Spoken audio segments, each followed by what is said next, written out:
Thanksgiving is over, and that means it's time to bust out some of these ugly sweaters. I'm very excited about that. Happy holidays, happy Christmas, Merry Christmas, season's greetings, happy Hanukkah, all that stuff. Have fun in December. Hope you guys have a good one. I have wanted to talk about something for a long time. A question I get asked quite often is, has my opinion on a movie ever changed? Whether that's going up or going down, liking it less or liking it more. Despite how much film critics don't like to talk about this happens all the time.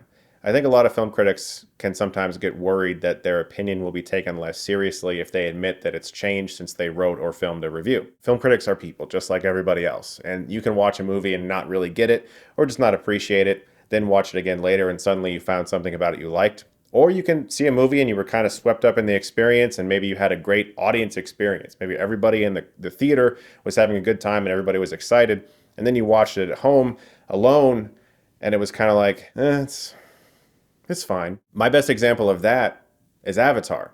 Avatar is a movie that I loved in theaters and saw like 3 or 4 times. And when I got the Blu-ray and watched it at home, I honestly didn't even finish it. It's not that the movie's bad. I'm not saying that at all. I still mostly enjoy Avatar, but it just it lost something when it wasn't on this giant screen and the 3D experience and all of that. So this video, though, I'm going to focus on movies that I like more than I used to. Some of these movies I have reviewed in the past and some I haven't.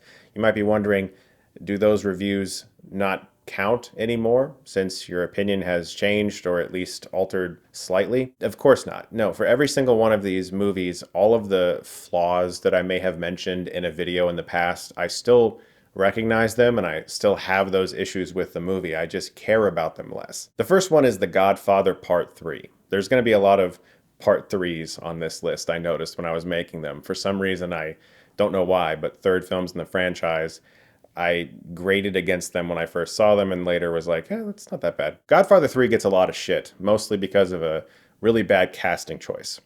Francis Ford Coppola cast Sofia Coppola in a major role, and she's a great director. That's what I'll say. And it affected the movie poorly. But also because the first two films are so good and part three is kind of good. I rewatched it last year, and I don't know if it's just that times have changed so much and we don't see big movies like this anymore of this kind of scale with this type of story. And that's going to be a major talking point throughout most of this video. The types of movies that are made today, looking back on the ones that were made not 20, 30 years ago, even some of these ones later, and how that can sort of recontextualize the way you view a movie that you saw in the theaters back in the day, and it felt like a lot of other movies at the time, but looking back, it doesn't anymore. When it comes to Godfather Part 3, yeah, there's some story inconsistencies, and yeah, the casting choice.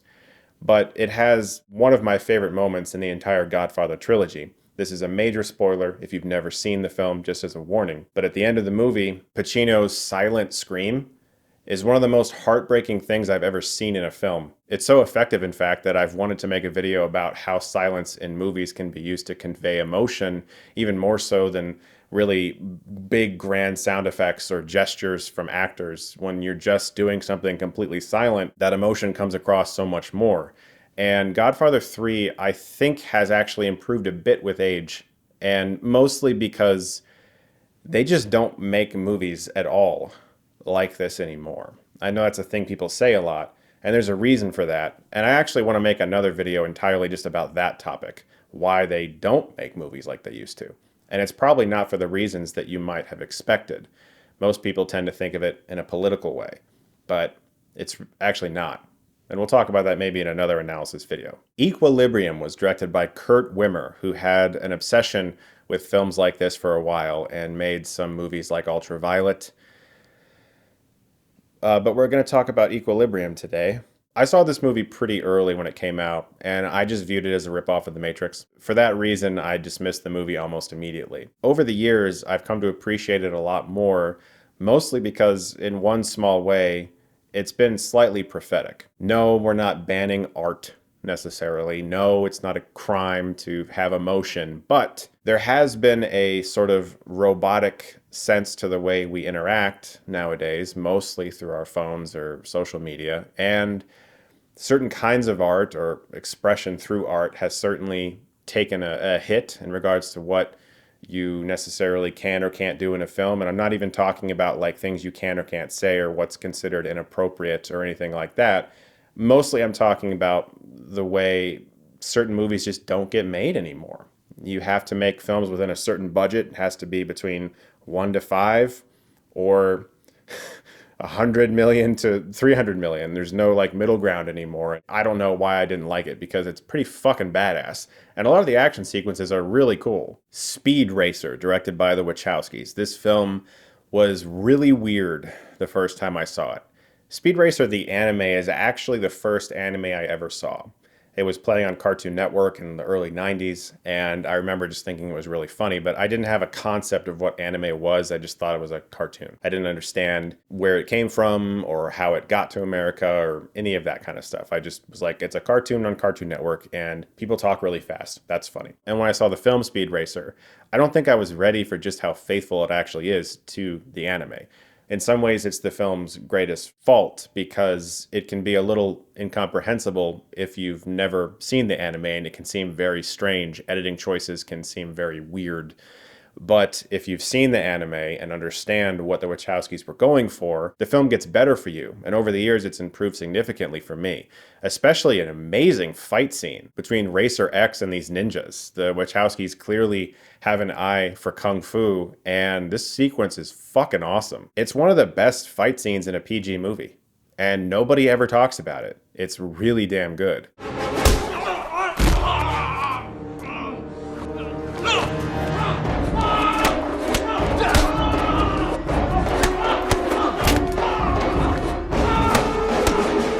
More than any film on this list, my opinion of this one has changed the most. For whatever reason, when I first saw Men in Black 3, I really didn't like it at all. I don't know why, because I rewatched it last year and it was really good. It was way better than 2, which even 2 has a great moment. 2 has that incredible post office beatboxing scene. It's the best scene in the whole movie. But 3 was very different from the other 2 in that Tommy Lee Jones is in the movie for a while, and Josh Brolin gets to do his best impersonation of Tommy Lee Jones throughout the whole film. But it also has a really good twist at the end, which I won't ruin if you haven't seen it. I don't know why I disliked the film so much when I first saw it. I was rewatching the movie last year thinking like, this is fine, Chris. What are you fucking pissed off about? Okay, here's a big one. 2 of my all-time favorite movies to this day.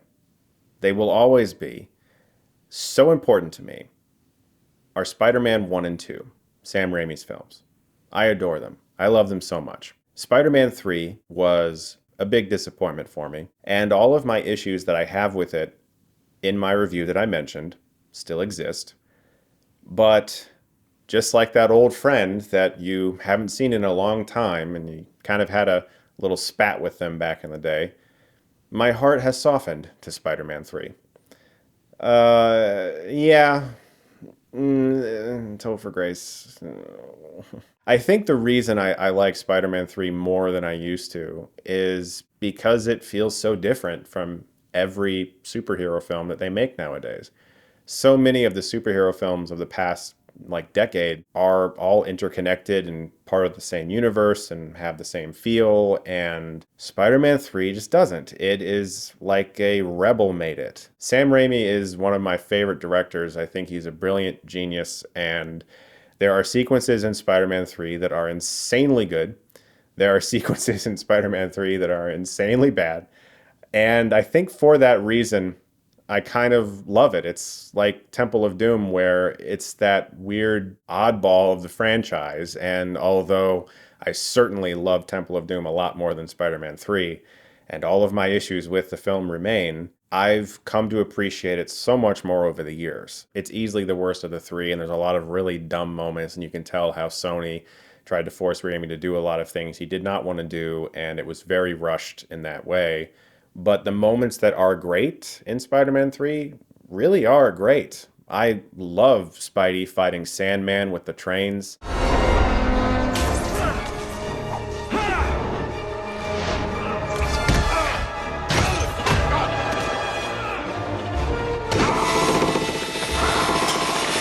Despite the CGI being kind of iffy, I love Peter fleeing from the new Goblin.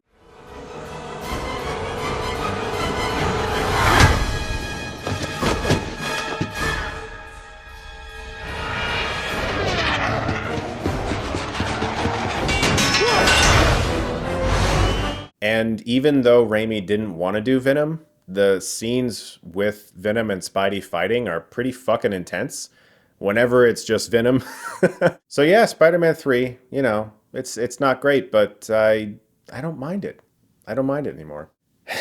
Okay, so this last one is what Sid from Toy Story would say is the big one.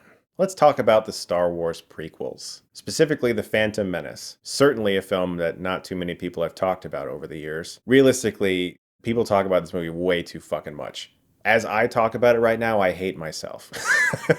But I'd like to talk about the prequels because something has happened over the past couple years. When I saw Star Wars The Rise of Skywalker, you guys know that it severely impacted the way I viewed the sequel trilogy. I had hope after The Last Jedi, and I was like, yeah, some of this movie did not work for me, but I'm still on board. Rise of Skywalker did nothing to keep me on board. And so I went home from the theater that day and I decided I'm going to rewatch the prequels. And I watched all of them. And I remember thinking, yeah, I slaughtered them like animals and all that. It's all still there. There's wooden acting. You're so beautiful only because I'm so in love. Yeah, I know. It's all there. But at its core, an artist, unencumbered by a studio, made those movies. And all three of them have a story that tracks, and it is one singular vision from beginning to end. And for that reason, I've come to appreciate them much more. Now, that doesn't mean that they're great, but I've liked Revenge of the Sith ever since I first saw it. And I still really like that movie. Attack of the Clones is still my least favorite, for sure. But Phantom Menace, in particular, is one that got slightly better for me. It's kind of annoying to have to constantly defend yourself for liking a movie. As I sit here, I wish I could just say that, yeah, I kind of like The Phantom Menace more than I used to, without having to fucking say anything else. That's not how the internet works. People would get fucking mad about shit on here, man. I'll admit that a lot of this is due to nostalgia. When it comes to The Phantom Menace, I was 11 years old when this movie came out. And basically from the release of the special editions in 97 to 99, my friends and I were obsessed with this shit. Episode 1 Racer on N64, the Taco Bell Star Wars toys, Star Wars Pogs, was it Pepsi One cans that had every character? And if you found like the golden Yoda, you won some shit. Man, I was just obsessed with this. I wanted this movie to be great, but it wasn't. But it doesn't matter. I just don't really care anymore about any of that. I just like that George Lucas got to make the movie he wanted to make. Because nowadays, what do we talk about so much? Disney and how they control their filmmakers. Look at what happened to Lord and Miller with Solo, or Gareth Edwards on Rogue One. This happens all the time. I'm sure I'm forgetting somebody who got fucking Colin Trevorrow. Most recently, the Game of Thrones guys are not going to make their Star Wars movie. Josh Trank and his Boba Fett thing. It's crazy. We talk so much shit about that. And yet we still talk shit about the prequels because they're not great. I know that. But George Lucas got to make the movies he wanted to make. And if you ever read the book, George Lucas: A Life, it's really good. And it follows him basically from childhood to the release of the Disney films. George Lucas was very much a rebel. He's really more of an indie filmmaker in mentality, despite creating two of the biggest and possibly the most well-known franchises of all time with Star Wars and Indiana Jones. His mentality was always more like THX 1138. That's sort of where he feels more comfortable, I guess, according to that book anyway, and his interviews that he's done. So I like that guy got to make the prequels exactly how they are. Do I like everything about them? Absolutely not. But over the years, and especially after the sequel trilogy, my appreciation for them has increased. Just the idea of a pod racer is a genius idea. It's extremely well executed. And it does have an amazing lightsaber fight with one of the best things that John Williams has ever done, the Duel of the Fates. Despite the fact that everybody likes to talk shit about Phantom Menace, and I definitely have, it's it's got its moments. It does. It has its moments. And I think that a lot of people don't really want to talk about that because you spend so long talking shit about something. The second you back down, it makes you look weak. And people don't like looking weak. But I don't know, man. If I directed the pod race sequence, I'd be pretty fucking proud of that. And even though there's some really bad choices in Phantom Menace, there's some great shit too. And you can kind of see like if some things were shifted around significantly, it would be a much better film. But there's a reason why the Clone Wars show has become so popular, and it's because an entire generation of children are now adults, and the prequels were their Star Wars. Just like Phantom Menace was so important to me when I was 11, that was huge for kids even younger. So I'm actually very curious to see what kids now, who first probably saw the sequel trilogy, do for the sequel trilogy on the internet 20 years from now. There's probably going to be a lot of discourse about people re-examining that. I bet you 20 years from now, there's going to be a lot of that shit. The prequel trilogy for me is filled with issues, but each and every one of them just bumped up ever so slightly after the sequel trilogy, which is weird, man. That's weird. And I hope that George Lucas is somewhere smiling. That's all I can say. Guys, thank you so much as always for watching. This was fun to talk about. I do want to talk about something else in the future, like I mentioned, and that is why we don't see movies of a certain kind today. You hear this a lot. Why don't they make movies like blank anymore?